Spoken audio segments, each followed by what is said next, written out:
Tapos ito na, di ba, dalawa na kami abroad ng ate. Alam mo yung papakawan niya dyan, habang nakikinig sa minsan nakikita namin na sa trabaho ni Papa is magdadaing talaga. So, talagang bilad siya sa araw, kakalako. Apat kayo magkakapatid, tapos hanap buhay lang ni Papa is pagtitin ng daing. So, minsan pa nagkapentuhan kami, nagrarantiyan si Papa dati na, alam mo talagang, alam mo masasabi mo talaga na mas mahirap na kami sa daga. So, nagrarantiyan si Papa dati, sabi niya sa kwento siya sa amin. Alam niyo ba na, sabi niya gano'n, iba pala talaga pag wala kang pera, no? Yung respeto ng tao or kamag-anak mo is nakadepende lang sa pera. Kasi nung hindi pa kayo mga abroad, nagdadrama na siya, hindi pa kayo abroad na, nung dala ni ate mo.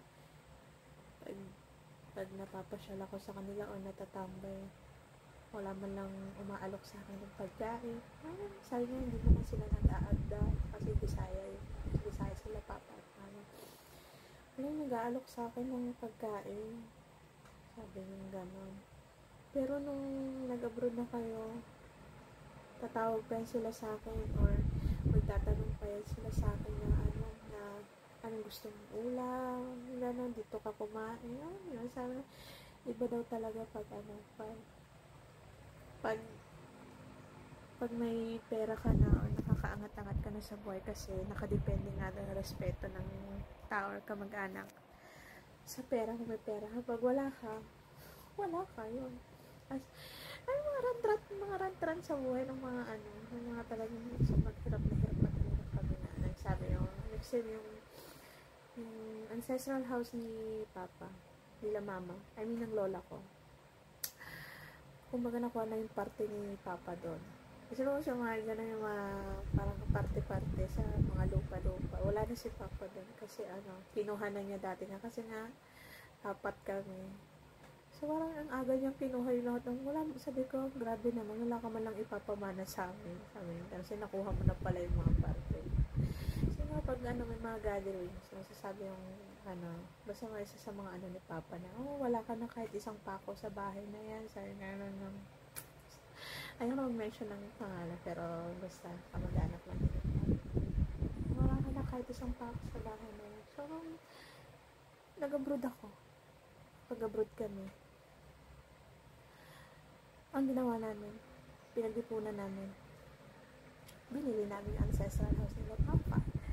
Tapos, sabi namin kay Papa, lahat ng pako na meron yung bahay na yan is kay Papa na. Sabi ko nga. So, sabi namin gano'n. Sabi, iba talaga si Lord. Iba talaga siya gumawa ng yung will ni God.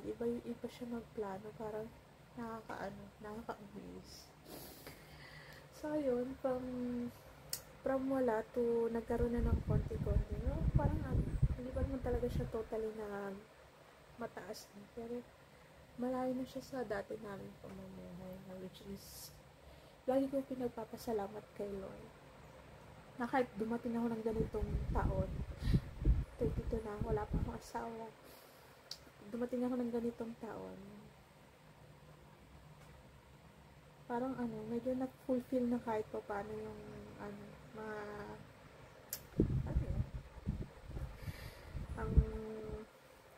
mga gusto ko sa buhay-buhay.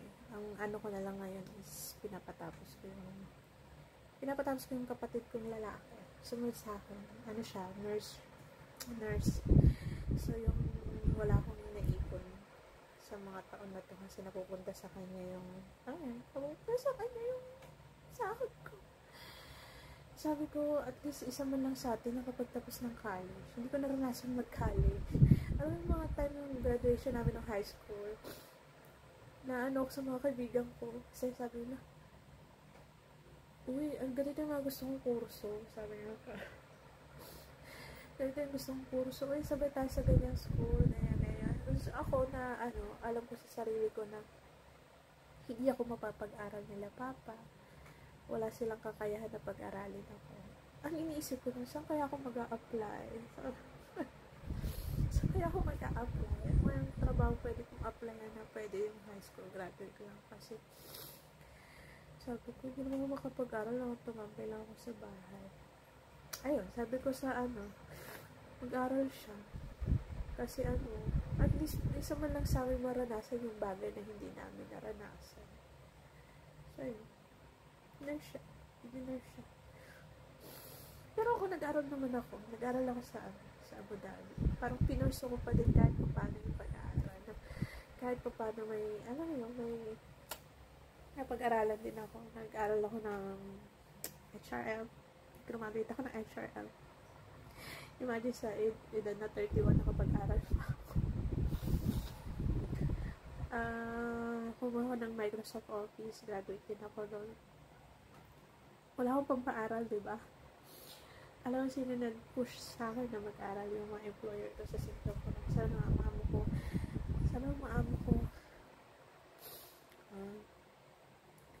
Sabi nilang gano'n. Mag-aral ka, kami magpapaaral sa'yo. Sabi gano'n. Ayaw namin habang buhay na katulog ka. Gusto namin umangat ka pa na may mas maayos kang trabaho. Okay naman yung trabaho mo, pero iba't pa rin pala pag iba yung trabaho. Kasi ang amo ko, gusto namin mag-level up ka. Gano'n ang amo. Iyak ko. Alam mo yung mga bagay na na hala, nagrarant na ako. Nagdadrama na ako. Oh my God. Like, parang, si Lord is nagbibigay siya ng bagay na, tao na, siya yung gagawang instrumento para mabagay buhay mo, makatulong sa'yo, or something na gano'n. Basta, sabi ba nakaka-amaze. Which is, pinagpapasalamat ko lagi. So, ayun, sa mga may nag-struggle dyan o hirap sa buhay, hindi tayo forever na nandyan lang. Aahon din tayo. So, takes time. Takes years.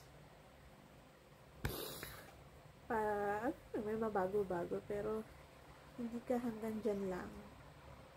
So, ayun. Fight. So, yun, wala na akong makwento. Mag-read ako sa love life. Bakit lalo akong maiyak. So, huwag na lang magkwento mo sa love life ko. 32 na ako. Wala pa din akong job. Wala pa din ako sa... Wala akong anak. Sana 32 dalaga pa din ako. Ano lang. Papanoorin ko to pag may time. Yan lang.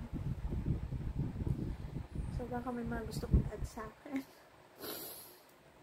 May gusto mag-add sa akin ng pagkaibigan.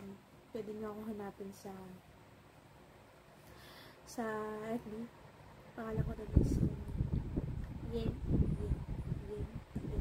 May na ako doon. May blue check na ako doon. Kasi gusto ko mag-vlogger. Wala lang. Trip lang. So, ayun. Good night, everyone.